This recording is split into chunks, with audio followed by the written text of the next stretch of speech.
जय श्री श्याम, राधे राधे आप सभी को। आज हम इस वीडियो में आपको बताएंगे साल 2025 में पौष मास की पुत्रदा एकादशी का व्रत कब है, पूजा व पारण का शुभ मुहूर्त व पूजा विधि। पौष का महीना बहुत पवित्र माना जाता है। पंचांग के अनुसार पुत्रदा एकादशी का व्रत साल में 2 बार पौष मास और श्रावण मास की एकादशी को रखा जाता है। पौष मास के शुक्ल पक्ष की एकादशी को पौष पुत्रदा एकादशी कहते हैं। पुत्रदा एकादशी का व्रत संतान की कामना के लिए रखा जाता है। जिन लोगों को संतान प्राप्ति में बाधा आ रही है उन लोगों को पुत्रदा एकादशी का व्रत जरूर रखना चाहिए। वहीं जिन लोगों को संतान है उन्हें संतान के अच्छे स्वास्थ्य, खुशहाली और समृद्धि के लिए इस व्रत को रखना चाहिए। इतना ही नहीं, इस व्रत को करने से धन धान्य और आरोग्य की प्राप्ति होती है, साथ ही व्यक्ति की सारी इच्छाएं भी पूर्ण होती हैं। आइए जानते हैं साल 2025 में पौष पुत्रदा एकादशी व्रत की सही तिथि, पूजा व पारण मुहूर्त और पूजा विधि। साल 2025 में पौष पुत्रदा एकादशी का व्रत 30 दिसंबर मंगलवार को रखा जाएगा। एकादशी तिथि प्रारंभ होगी 30 दिसंबर प्रातःकाल 7:50 पर। एकादशी तिथि समाप्त होगी 31 दिसंबर प्रातःकाल 5 बजे और पारण का शुभ मुहूर्त होगा 31 दिसंबर को दोपहर 1:26 से दोपहर 3:31 तक। अब जानते हैं कैसे करें एकादशी का व्रत और क्या है पूजा विधि। एकादशी के दिन व्रत करने वाले दशमी तिथि की शाम में व्रत और पूजन का संकल्प ले लें। दशमी तिथि में रात्रि के भोजन के बाद कुछ भी अन्न या एकादशी व्रत में निषेध चीजों का सेवन न करें। एकादशी के दिन सुबह उठकर स्नान करें। स्नान के बाद स्वच्छ वस्त्र धारण करें।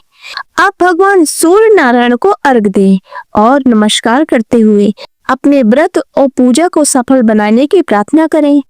अब पूजा करने के लिए सभी सामग्री इकट्ठा करें और पूजा शुरू करें। सबसे पहले पूजा स्थल को साफ करके इस स्थान पर एक चौकी स्थापित करें और इसे गंगा जल छिड़क कर पवित्र कर लें। इसके बाद चौकी पर एक पीला वस्त्र बिछाएं। इस चौकी के दाईं ओर एक दीप जलाएं।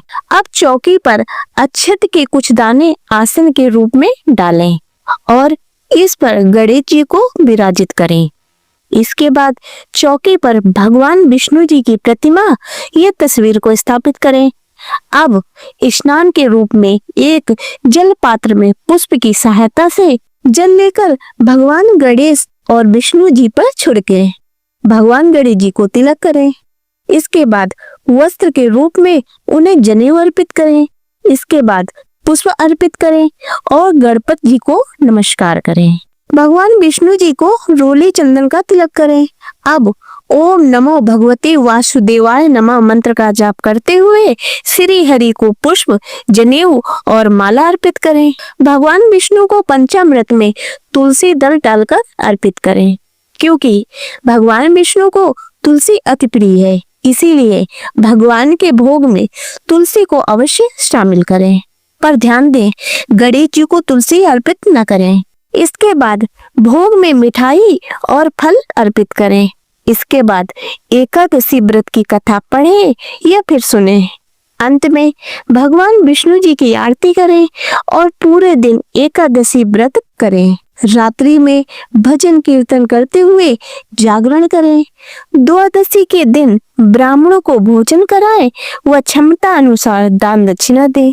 इसके बाद ही व्रत का पारण करें। तो दोस्तों, आशा करते हैं कि आपको ये जानकारी पसंद आई होगी।